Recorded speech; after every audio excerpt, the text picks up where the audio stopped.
ماروتي 2010 عطاولو 105.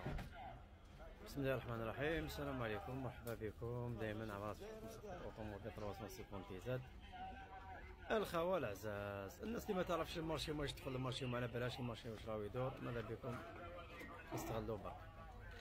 كما راكم تشوفوا الماروتي هذه عام 2010 مولاها انسان كبير راهو يقول ما فيهاش صبيغه، في واحد البتي فروه خوتي اللي مليح، خوتي شيفور شويه في اللان وشويه في الباب تحت مع الباكيط هكذا. هذه اليوم في سوق تجلابين عطاولو 105 مليون. الموتور تاعها من ريفيسي جديد. على كل حال الموتور انا ضربت عليه والله مازالو شباب. الاطار تاعها على العموم مليحه شابه يعني الله يبارك، ما نقولوش فيها شويه فروه. هذه اللي راكم تشوفوا فيها هذا ما الا خوتنا. النيميرو تاع مولاها راه في البارابريز لاريال، اللي راهو باغي يشري ولا انتيريسي بماروتي نقيه يتصل بها. هذا راهو انسان كبير. اللي تاعها على برا شفتوه على الداخل كيما راكم تشوفوا. الشوفاج تاعها يمشي، البيبان يتسكروا، لي فيتري يطلعوا يهبطوا خاوتنا.